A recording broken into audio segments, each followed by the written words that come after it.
wow, this is wonderful. So your husband is always helping you with housework, but it's not the norm. You understand? It's not the norm. So if you women want to bless your daughters-in-law, please train your sons to do housework so he has no problem helping whenever he's free. You understand? But most men are brought up to never even touch housework. Am I right?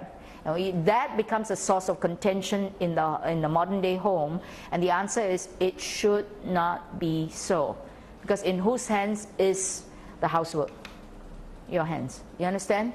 For love of you, but this is why I say you need to work things out in such a way that both of you can agree. You understand?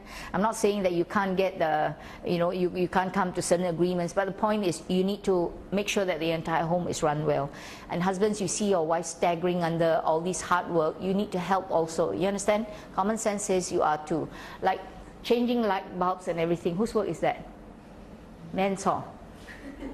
You understand? There are certain jobs that are men's, right? You know that. Certain jobs, we know it belongs to a woman's whatever, so you split them accordingly. I was in a home in England one time, we walked in the door, everything is just dark, the bulb is gone. She says, it's been like this for several months. I refuse to do anything because she watched his father. His father is literally a couch potato. The mother did everything in the house, so very wise woman. She knew that when she married this son of this one, same thing. And it's very hard for you as a wife to tell him what to do. So what happens is, it stays there until he fixes it. Why? Because she doesn't want him to be the same as the other. You know, so even that the mother did everything, so, you know, the separation between some jobs that belong to a husband and whatever. Pipes broken, man's job, huh? You notice women also learn how to do it nowadays. Well, whatever. Anyway, let's come back to this part. Remember, that's your thing. And the reason is you want to give the enemy no occasion for reproach. Remember, the enemy, any unbeliever, or perhaps even the Satan and his demonic forces, you don't want to give them any occasion for reproach. Anyone is an unbeliever. You don't want to say, ha, you see, so busy in church work, your housework is not done. You know, your mother-in-law, right? Sometimes they scold you, or sometimes they whatever. Am I right? When you understand that I need to keep the house in order, so that my mother-in-law, my father-in-law, friends, anybody who might want to criticize you have nothing to say about the way you run your house. I tell you, some women are expert housekeepers, huh? If ever I should get married, I would like to employ you as my consultant. Because I'll tell you one thing, yeah, please, you know, certain, but you know, we learn and we adjust, etc. So you don't want to give them a starting point for which they are to blame you. And you understand, once they find something to blame you about, there are some women who never let you forget, some mothers-in-law. Remember that time you don't know how to do? And even though 10 years between this first offense and then the second offense passed by, they still remember 10 years ago that's what you did. They never remember the, you understand? Why get this, why start all these problems? Do what God says right from the very start. Talk through, plan through. That's why we determined to get married. This is the thing. There are many things to talk about, many things to discuss before you even enter marriage, huh? Not that, wow, now official permission to hold her hand, official permission to kiss one another, official permission. What are you talking about? If you want to build a nice, good house on God's principles, you better start talking over these type of things. You understand? Open up the scriptures and talk through, and then you adjust to one another and everything else. Of course, whatever plans you make are subject to revision, you know that. But at least if you talk through all these things, at least you, and periodically come back and review them again, it will help you in your marriage, okay? And so here, widows, of course, I just let you know, Jewish law sometimes say they accept that a widow can be remarried, and that's good and permissible, although some say that they should abstain from these things. All right, so anyway, you know what this is. Basically, let's go back to this part. Remember, women, you are to live the way God wants you to, because so that the word of God may not be dishonored. Secondly, is to give the enemy no occasion for reproach. Then you come to a question. Does it mean that a woman cannot work outside the home? Remember, working in the home, there is no problem. The question is, right, so can a woman work outside the home? Now you have to understand, men, you have no option. Even before the fall, what was man supposed to do?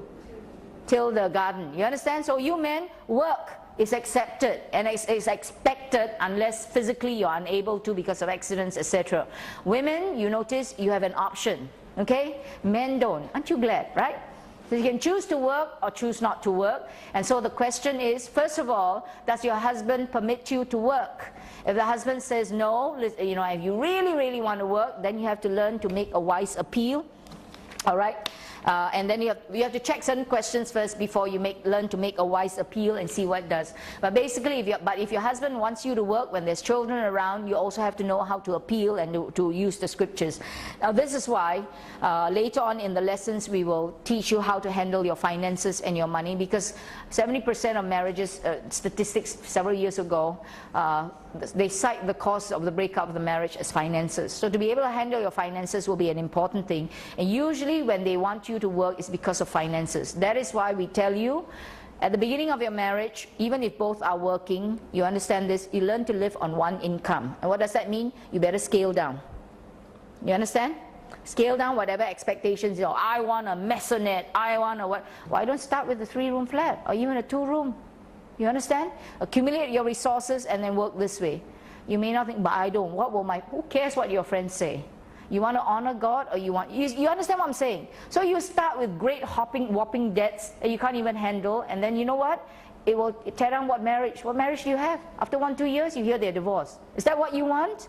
You must think through every one of these things. So you have to check your own heart to see whether what you want is biblical or not. If it's not, you have to give up these things. You understand?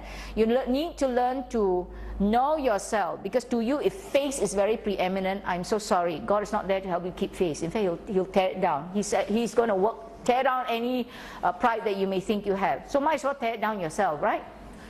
You understand? Talk these things through. You must be very practical. That's why if you want to think of the question of working, before you even have children, this is the first thing you try to do. You must learn to live on one income alone. So whatever savings you have, you keep. You understand? As a buffer. So when the children come, I hope you understand, no one is going to train your children up in the fear of the Lord. True? If you're not going to plan to stop working and train your children up, I'll tell you these things. Children by 8 to 10 years old are beginning to rebel. I mean, sometimes it's getting younger and younger, they're rebelling, right? So that the time you have to train your child is just shortening. Last time in the old days, you know, no TV, no nothing. So basically, if you're on a farm, who's the basic influence? You. Remember, you live so far away from one another. But now we live so close, TV is there. The years you have to influence your child and plant in godly characteristics which will be a blessing to you are just shortening so much, and you want to give that time away, is it? You give that time away, you are always fighting a losing battle later on, unless they come to know the Lord. If they don't come to know the Lord later, I say no hope for you, because and you're going to see, you know, the rebellion that's occurring. So that's why if you're planning to get married now, plan well. And if you are single, you should learn to save as well, even now, instead of, wow, no money, my husband shall provide. Okay, I'm in trouble. Okay, from now, you would have understood my thing. If you're married, it's fine if you want to work. But the minute you have children, I believe you women should quit your jobs, not the men. Who cares if your job pays more? Well, you should have saved up more then. The job is given to the woman to look after your child. Remember 1 Timothy 2:15, women shall be saved through childbearing. Saved from your desire to be preeminent over your husband by childbearing. Because to your child, you're always number one. And if your child is number one to somebody else, the hurt in your heart is always there. You know, others cannot understand that when a mother is being sidelined, when your child doesn't want you and wants your mate. Isn't that so? You feel very distant from your child. You see, don't want all these problems, you know, to ever arise. So you start right from the very start. So my thing is, if you don't have children, like I say, learn to live on one income. I mean, if you can't, this is the first time you heard it, well, learn to live on 1.5 incomes then, and save whatever little you can, so that when the children come, you have no problem quitting straight away. You understand? I know they're trying to encourage you wives, etc. But I'll tell you one thing, the future of your child is more important than the money that comes in and the comfort that's there. That's why you need to plan ahead now before you enter into it.